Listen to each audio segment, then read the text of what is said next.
Alright guys, today we are going to be working on a Poulan Pro chainsaw. This is model pp5020av. We are going to be putting a new carburetor, fuel lines, etc. in it. It all comes in a kit. It's got everything you'll need. Primer bulb, spare fuel filters, carburetor, fuel lines, spark plug, gaskets, another spark plug. Everything needed to make this thing run properly. Alright, we'll get right to it here. First we're going to go ahead and pull the air filter off. Engage the brake so you can get to the Allen. It's a 4mm, I think. 1, 2, 3 of them. We're going to pull those 3 off. Lift it off. You'll have to push this down a little bit and get that end up, and then you just lift the whole thing right off. That. Alright, now we can get to the good stuff. Pull this down, air filter off. You just blow that out with air. You can rinse it out with carb cleaner or brake cleaner and then sit it out in the sun, 5-10 minutes. But this is clean. This is, the way it should look. It should be tan like that. And I guess 2 8mm. We're going to pop those 2 8mm nuts off. And there's a torque 25 right there to pull out. There's that star-shaped deal.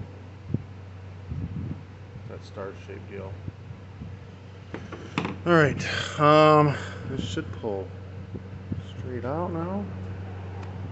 Oh, it's pulling the old carb off. What do we got? Oh, it is pulling the old carb off. Oh, look, it's got 2 Allens on that side. That's fucking great. Oh, it's for that. Okay. Well, that's different. So, what's going to happen here is we're going to have to take this off because we don't need it. It's just this piece here that's on there. You know what though? No, that's not how we're going to do it all. We're going to take this one off and we're going to leave this the original way and have it on. Alright? That's how we're going to do it. That's originally how these went on anyways. Check this out and everything here. Yeah, we're going to leave that intact. We're going to take this off. Torque 25, there's 2 of them. Get them out. So you know what? Let's leave that on. We're going to leave that on. Let's go ahead and pull this choke arm off.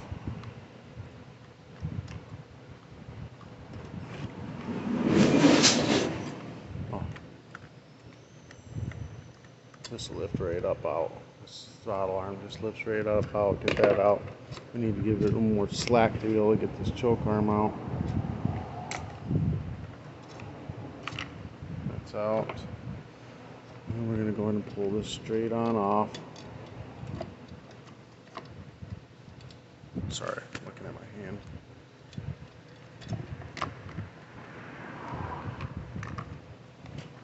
Alright. So this has got a little knob on it, and so does this one. And they're the same. So I'm just gonna cut. I'm gonna go ahead and just remove these 2 Phillips heads.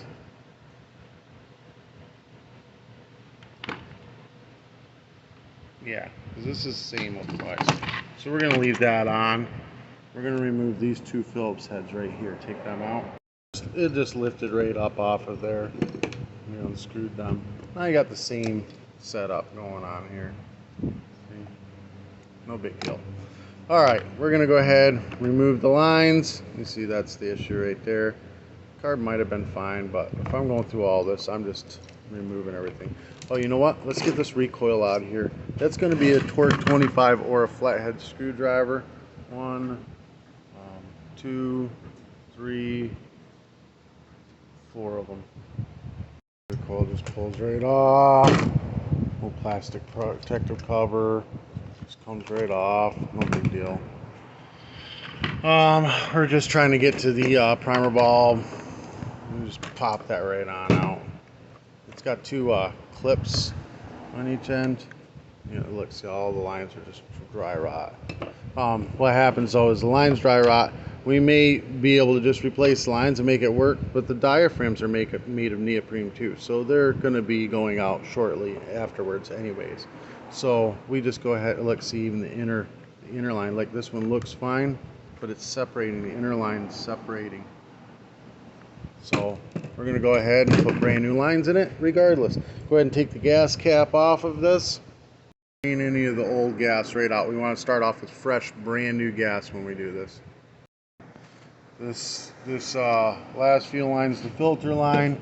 We're going to go ahead and cut off a bunch of the excess top, you know, and then we'll reach in with needle nose and grab the bottom line, pull it through. Oh, get the filter out and everything. Don't need it in there. And we're going to go ahead and blow out the tank and get it all nice and dried up. Cut the line into a point. There's the rubber grommet in the back area right here. You're going to shove the fuel line through that, and you're going to pull it out of the tank itself. Cut the point off, add the fuel filter on the end, and then we're going to drag it up back in to the tank until the filter is just laying on the bottom of the tank like that. I'm gonna set that off to the side here. Let's see here. So this line is the fuel inlet. That's going to go to the fuel pump side of the carburetor, which is this side. So it's going to go to this nipple, which is right on the bottom. So you're going to cut it to length to where it'll fit on that nipple right there. I'm going to go ahead and cut the fuel line to a point like that. And we're going to stab it in the front hole right here. We pull that one in about an inch. We're going to run it through here and cut it off about there. This is your return line. It's only just letting the gas go back in. That goes to the long nipple on your primer bulb.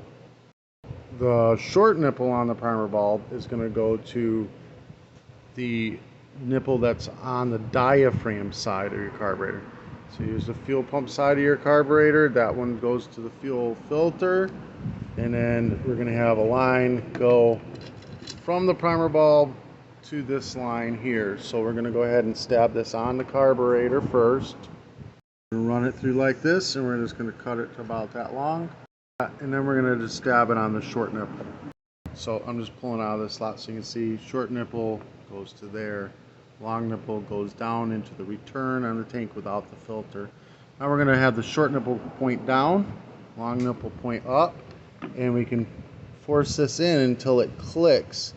I'll need both hands, but with the long nipple straight up and the short nipple straight down, you can force this in until it clicks. So those lines are in now. Alright, this line goes over to the fuel pump side. This is the filter line, goes to the fuel pump side. Just like that. Alright, we're in there. That's the hardest part right there. We're going to go ahead and put our choke arm back in. Well, we got the space. That way, right? Yeah. That's it right there. And then, our throttle arm, where the heck is you? There you is. I'm going to put you on as well, just like that. And then we're going to give it a little bit of throttle. And boom, there she is. Perfect. Now you see that you pull the choke closed, it partially throttles. And, whatever. Alright, so all that's on. Yeah, what's next here? This guy, I think. Yeah. I think that's who's next. Alright. We get it. Oh, you know what? Let's get that gasket back in place. Goes here. There's a gasket in between here and here. Make sure you got that in place. I just left the old one right there. New gasket, doesn't matter how that goes on. Goes in any way. And you get this on there. And this will stab it on top. Boom.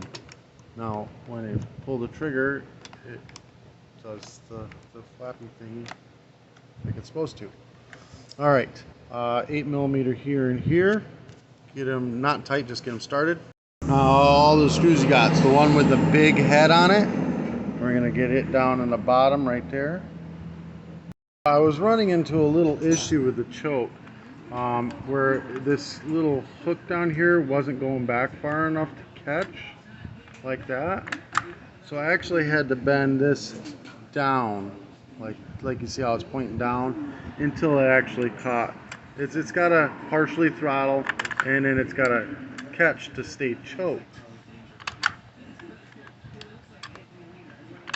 So I wasn't able to, you know, it's just one of the things you got to deal with aftermarket stuff. And everything for these are aftermarket. You're not going to find it otherwise. So, you know, more stuff, but it'll work. All right, now we're going to go ahead. I mean, we're pretty much there now. Let's go ahead and put the recoil back on. Do the plastic cover first. Let that go. Like this. Boom, boom. Bam, like that. Then the recoil will go on.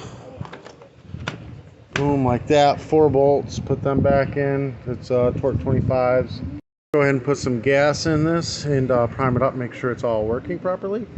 Prime it up. Make sure that it's priming.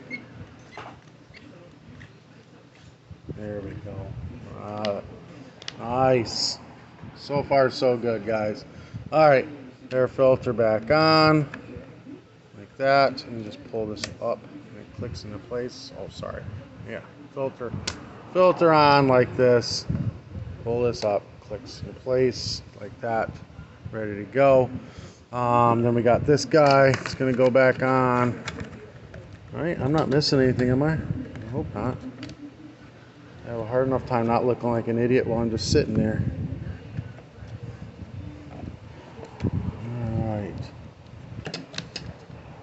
All right, I need both hands to get this in. You got to hold this thing forward and get it in at the same time. Got to take that filter off and have this all the way to be able to get this down in properly. Still going to need both hands though. Then you got 3 4mm Allens. Tighten them all down.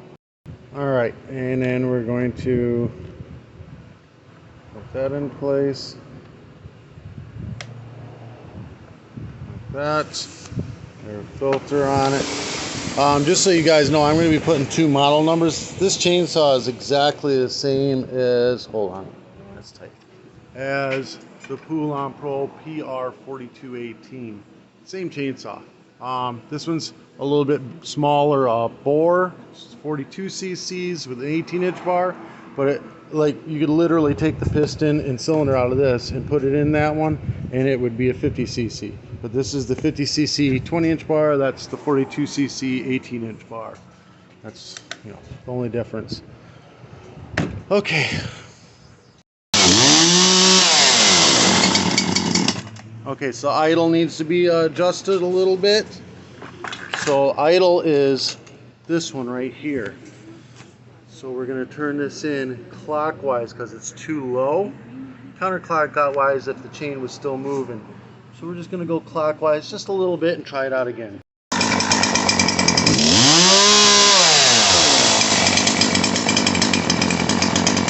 Alright, this helped you out in any way, shape, or form. Give me a thumbs up. Hit that subscribe button. All the parts will be in the description below. If you want to do any advertising through my channel, message me. Be more than happy to have you. Peace.